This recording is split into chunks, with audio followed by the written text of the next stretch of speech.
So good morning. So today we shall discuss the module 2, that is the collection framework in Java. Yes. So Java language API provides many built-in data structures that we can directly use in our programs. So it defines a collection. Collection is nothing but a group or set of objects. So the collection framework in Java has its own architecture, and it allows us to dynamically increase the size of the collection, dynamically add the elements, remove the elements, and iterate over the elements. So all these collections are defined in a package called as java.util. So this utility package in Java, it's the most powerful subsystem in the language. The collection framework has hierarchy of interfaces and classes, which provides a state-of-art mechanism for managing the group of objects. So java.util contains wide range of functionalities. The functionalities that are provided in this utility package is so huge, and it contains all the things that are required by a programmer. So collection in framework contains the collection interfaces, general purpose implementations, uh, legacy implementations means the older version, wrapper implementation, convenience implementations, then partial implementation of a class through abstract implementation, the algorithms. Some of the algorithms are built in, so such as sorting algorithm. So if we put all the elements in a collection, then we can call the sort function so that the objects will be sorted. So if they are basic type, then it will be sorted automatically. Otherwise, we can define our own custom sorting type. So it provides all the infrastructures and interfaces. Here, infrastructure means the interfaces. So array utilities functions are also present. So collection framework functionality is added in the Java framework to support the programmer. So it reduces the programmer's time. So the core collection interfaces is shown over here. It represents the abstract data type. So that is part of the collection framework. So they are interfaces, so they don't have their own implementation. You can see the collection, it includes set, list, queue, sorted set. So within the set, we have a sorted set. On the other side, we have another collection, that is map and sorted map.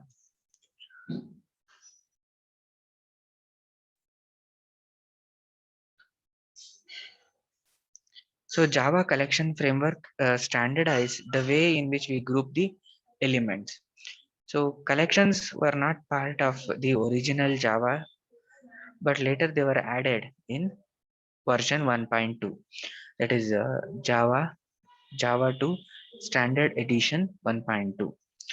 So prior to collection framework, so Java had the concept of dictionary, vector, stack, and properties. So using these four only, we had to store and manipulate the data. So the way vector was used is completely different than how the properties were used. So collection framework was designed to meet several goals. So the goals of the collection framework include the high performance. So means the processing of data in the collections should be faster. So the implementation for the fundamental collections such as dynamic array, linked list, tree, hash tables, so they became efficient. So in your C program, you might have created the linked list, trees, and hash tables. So creating and maintaining a linked list is a tedious task. because we will be dealing with the pointers and all in C++. But here in Java, the implementation for all those kind of linked list trees, hash tables are provided in the package itself. So we just need to call the APIs.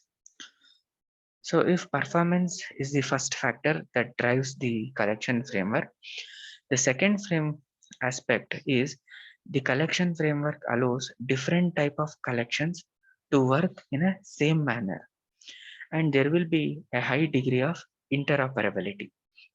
So we can add uh, objects of different type of the collections, and for all of them the working will be similar.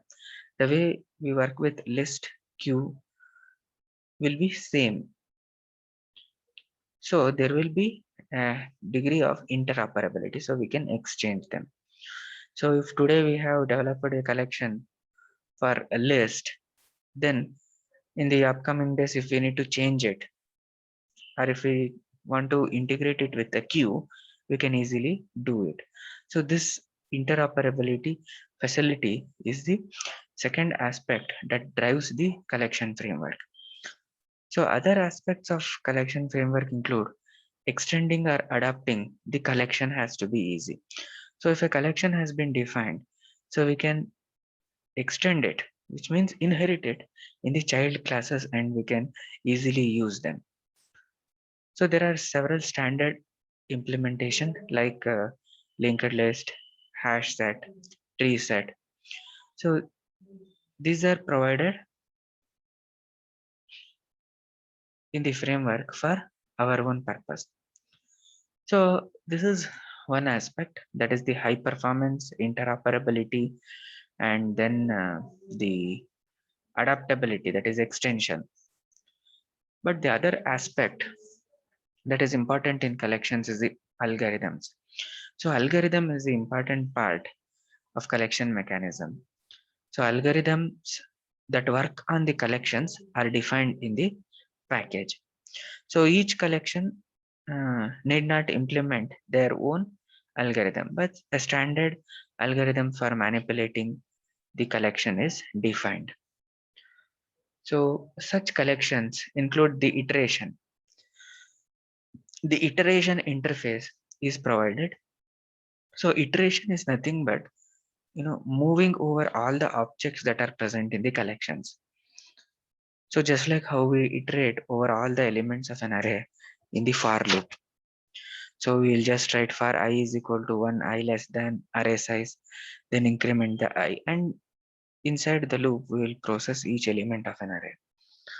So similar way, we need a mechanism to iterate over all the elements in the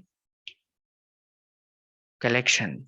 A collection can be a linked list, can be an array, tree, hash set, anything. So it contains set of objects. So we need a mechanism to iterate over all the elements, maybe to extract any properties or change its properties. For that purpose, an iterator is provided. So this iterator is part of an algorithm that is in collection framework. So it provides a general purpose and standard way to access the element within a collection one at a time.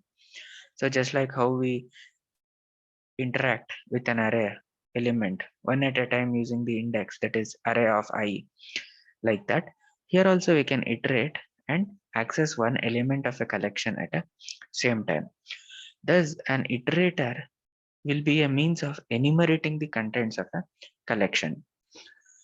So because each collection has their own iterator, the elements of any collection can be accessed through the methods that are provided in the iterator interface. So only very small change is required in a program, and we can access all types of collections. So in addition to collection framework, several map interfaces are also defined. So a map is nothing but a key value pair. So for example, a hash map. So key and a value pair will be present. So although maps are part of collection framework, they are not collections in a strict term. So however, map is called as a collection view. Collection mechanism is present using the package that is java.util. So in the utility package, the collections are defined.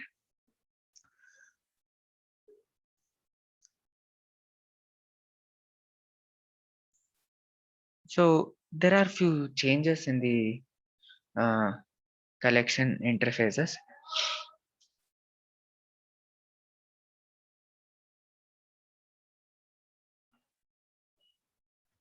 Let us look at the need for having a collection framework.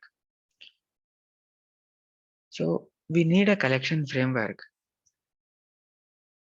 due to the limitations of an array. So what are the limitations of an array? So if we look at the traditional arrays which we have been using, is they use it to store the homogeneous data types, which means if we are storing an integer value, all the elements that are stored in that particular array would be integer only. So that is the homogeneous data type. So we cannot store an integer and a string in a same array. And other aspect is it is of fixed size.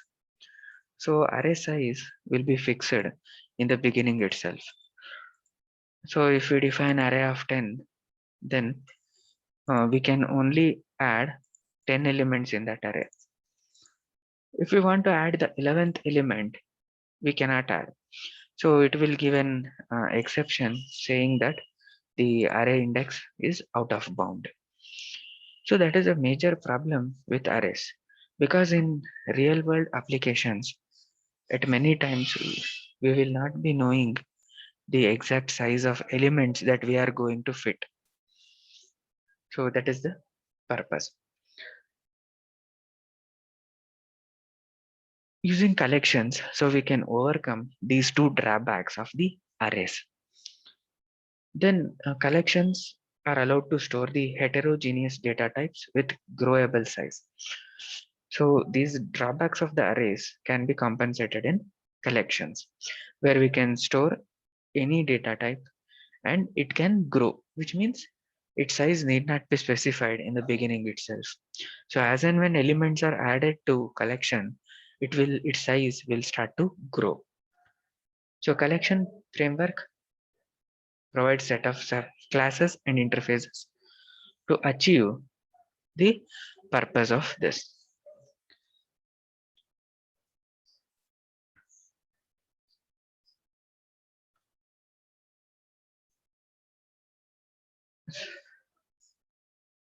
So there are generic classes are also present in the Java, where we can put any data type. For example, a generic arrays are present where we can put or use it as integer or use it as a string. So that generic concept has fundamentally changed the collections framework.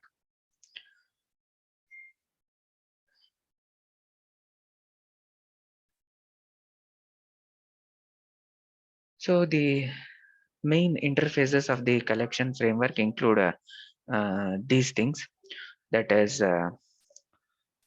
collection, list, set, sorted list, navigable set, queue, map, sorted map, and navigable map. These are the key interfaces. Apart from this, there are many other interfaces also in the Java collection framework. So Java collection framework also provides the framework for auto boxing facilities for primitive types also. So auto boxing and unboxing facilities uh, are provided for primitive data types in the collections. So a collection can only store a reference, not a primitive values. But in order to store the primitive values, they will be converted into objects. So if you want to have a collection on integer values, so those values types should be converted into reference types, which means the values should be converted into objects. So in collections, those things are done automatically. So as we discussed the concept of auto boxing and unboxing, so that is provided in collection framework. So we need not manually box the values. So automatically type wrappers will be used and boxing take place. And while using the values also, so unboxing can also happen. So when we are extracting the values from the collections and storing it in the integer values. So in both the ways, auto boxing and unboxing will take place. And iteration, as I mentioned earlier, so for each style of iteration is also provided. So for each we can use looping mechanism to iterate over all the elements in the array. So that is the advantage of using the collections. Next, let us look at the few aspects of collection. So collection interface, um, whenever we would like to represent a group of object as a single entity, we can go for collections. Collection is the root interface or basis interface in the collection framework, but it is not completely so. So there is no concrete class that implement the collection framework or interface directly. So it defines many methods uh, like add to add a object, add all collections, remove an object, remove all, retain all, clear, contains all, is empty, size, to array.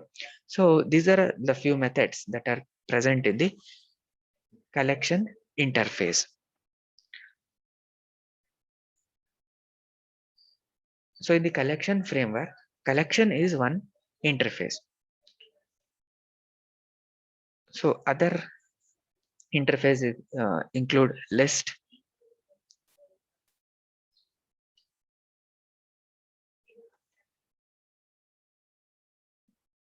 These are the basic methods present in collection framework.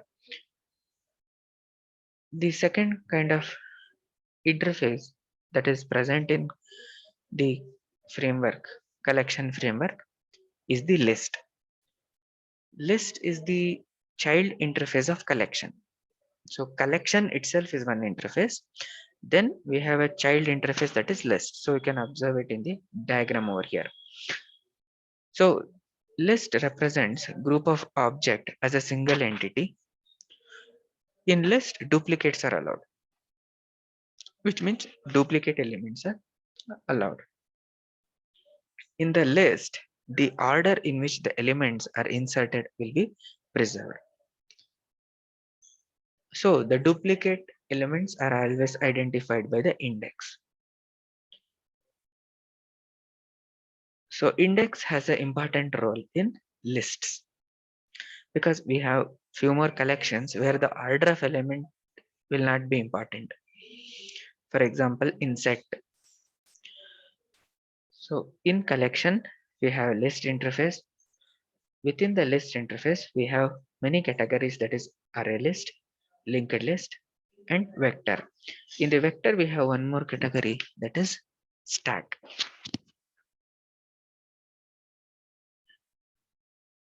So set is one more interface in the collection framework.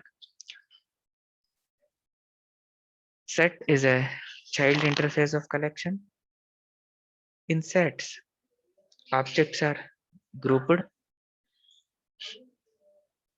but a condition is in set, duplicates are not allowed. Since duplicates are not allowed, insertion order is not preserved. So here index doesn't play a significant role in set because the order is not important when we write a set. So if we look at the hierarchy, that is collection, set. Within the set, we have hash set, and in the hash set, we'll be having linked hash set. Linked hash set. Another interface in collection framework is the sorted set. So sorted set, it extends the set. It is similar to set, but the difference over here is, here the elements will be in the sorted order. That's it. The difference between set and sorted set is, in sorted set, elements will be sorted. Again, here duplicates are not allowed, and the order in which the elements are inserted is not preserved. Whenever an element is added, so it will be in the sorted order. So even if we add the elements randomly, the elements get sorted automatically. Whereas sorting is not provided in set, in sorted set, the elements will be sorted.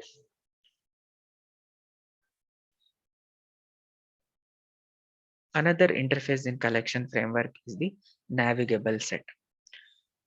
This navigable set, it is extended from sorted set.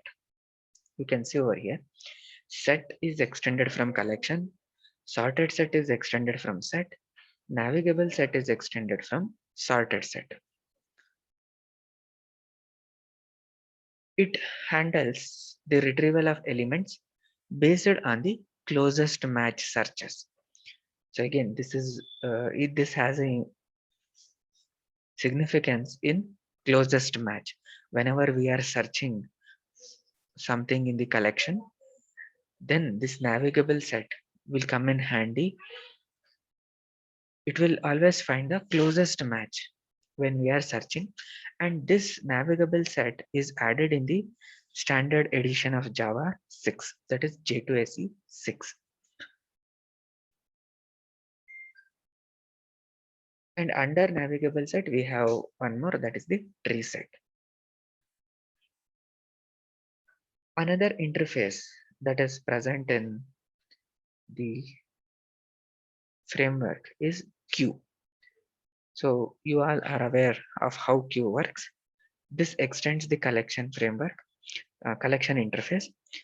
It is a special type of list where the elements are added at one end, removed from another end. So that is child interface of collection. So because it is inheriting it from it.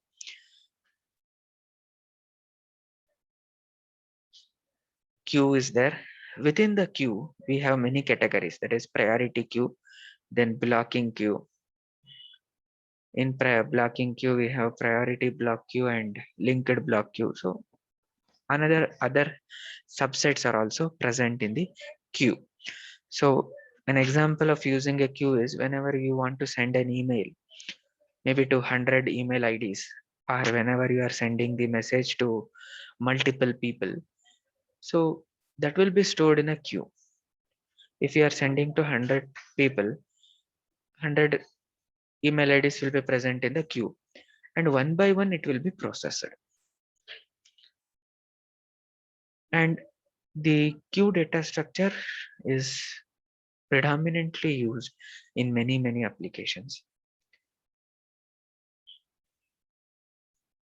So um, these are the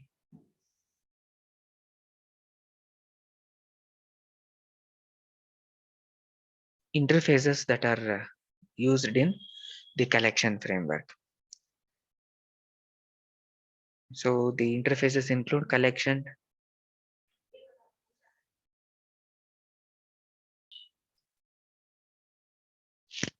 here is the list of interfaces and their description. So as we discussed, collection is the interface. So its functionality is to group the objects, and uh, it is at the top of the hierarchy of collections. Then we didn't discuss this DQ. So DQ is one of the interface. So it is extending from queue actually. So this DQ is a double-ended queue where the elements we can add from both the ends and eliminate from the both the ends.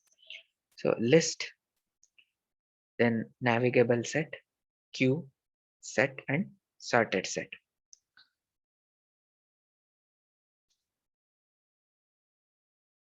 There are few other interfaces also apart from these. It includes the comparator, random access, iterator, list iterator interfaces. So all these interfaces we'll discuss briefly and in detail in the later part. So iterator and list iterator enumerate the objects within the collection. By implementing the random access, a list indicates that it supports the random access to elements.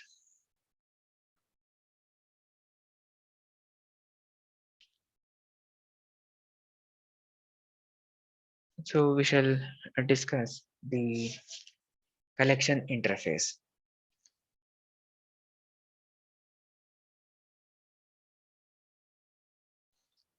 The collection interface is the foundation on which the collection framework in Java has been built. This collection interface must be implemented by a class that defines a collection. So collection is a generic interface. Collection extends the iterable interface. So collection interface declares the core methods that the collection must have. So these methods, so we shall discuss here. So Boolean add and object.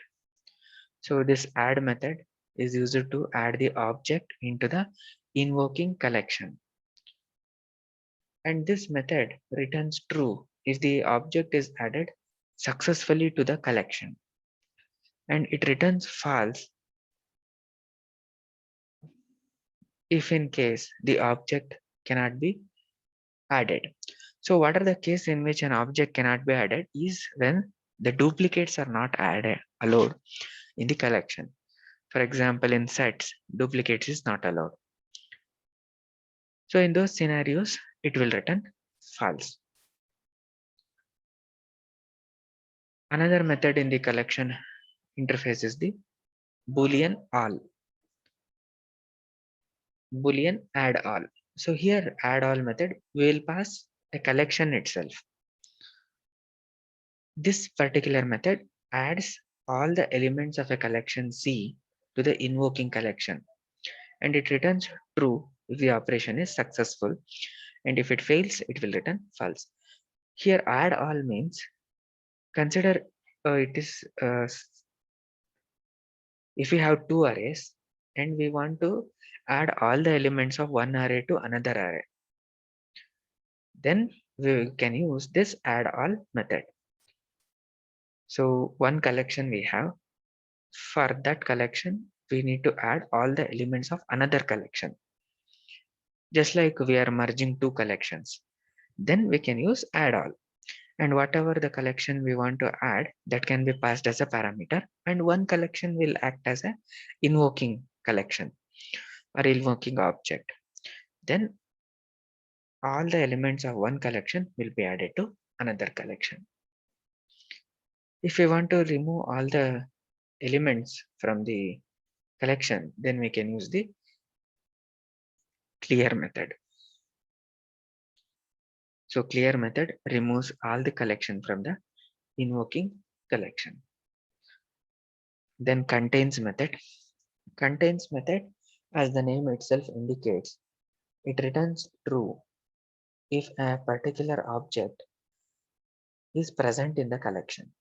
If we want to find whether an object is already present in the collection or not, then we can use the contains method. Then contains all. If we want to verify whether all the elements in one collection is present in another collection, then we can use contains all. So this contains all method will verify for each object that is present in the passed collection whether it is present or not. If any one of them is not present, then it will return false.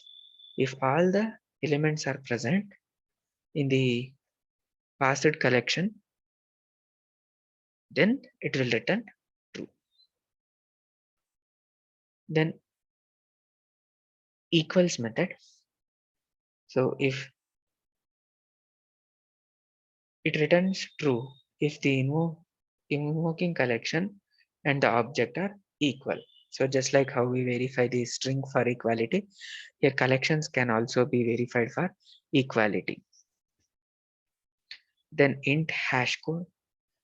This particular method returns the hash code of the invoking collection. Then isEmpty method. So isEmpty method will verify whether the collection is empty or not. If it is empty, it will return true, else it will return false. So empty means no elements are present in the collection.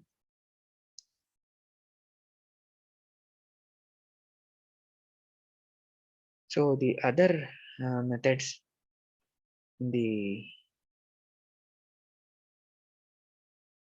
collection interface includes the iterator method. So iterator method, before iterating over any collection, first we must extract its uh, iterator object. So we can call the iterator method. So it returns the iterator for the collection.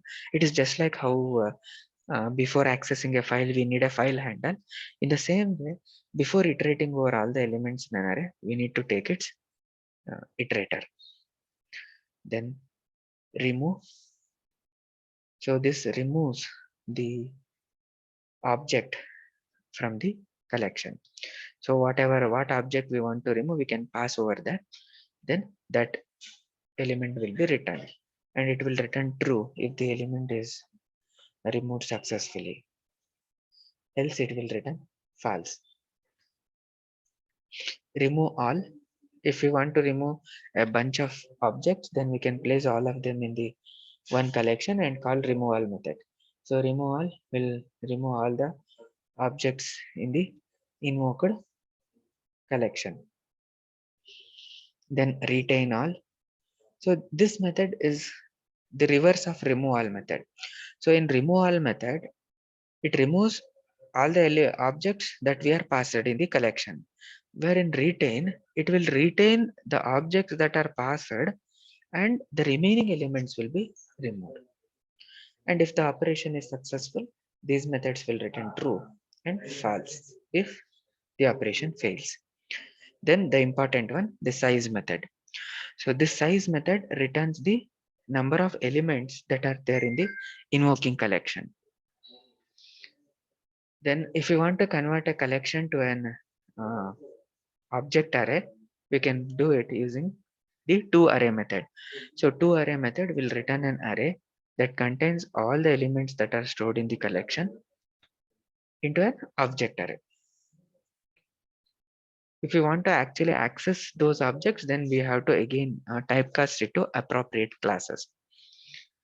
So the last method that is present in the collection method is again toArray, and here the return type is a template one. So it returns an array that contains the elements of the invoking collection. Here the array elements are the copies of the collection and the size will be equal.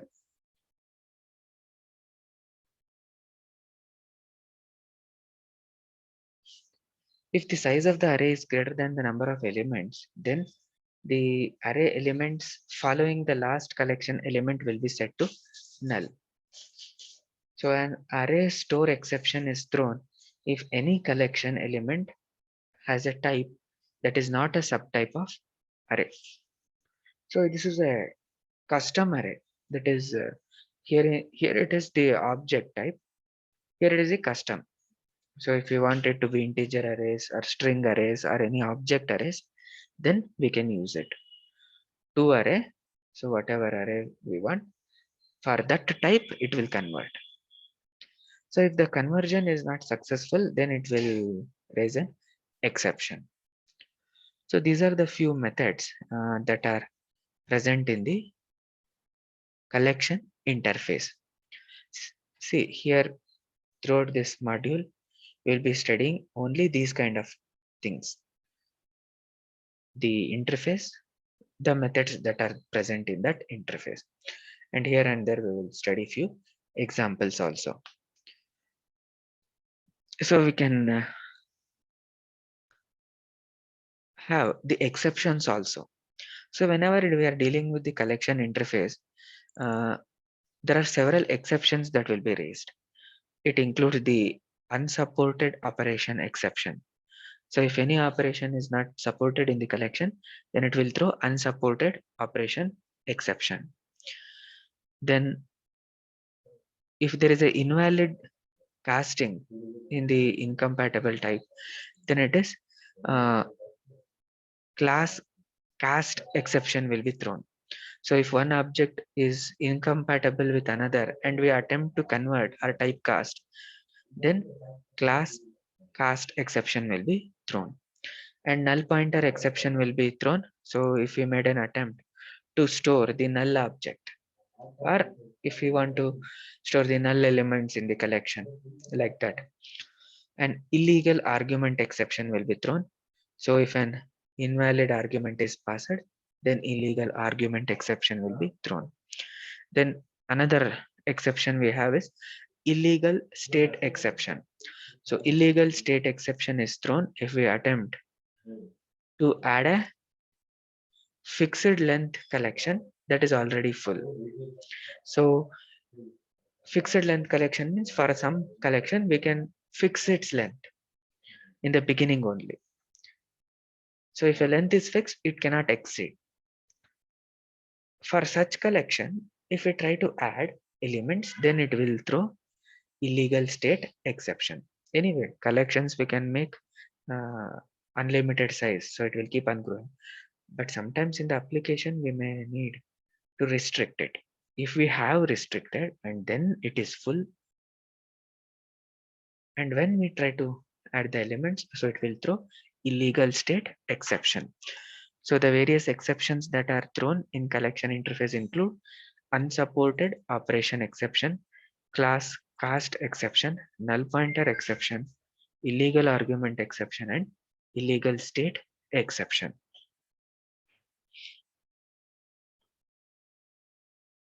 So these are the methods and the exceptions that are thrown in the collection interface.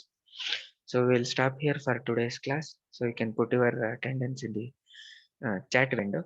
In next class, we shall study the next interface, that is the list interface.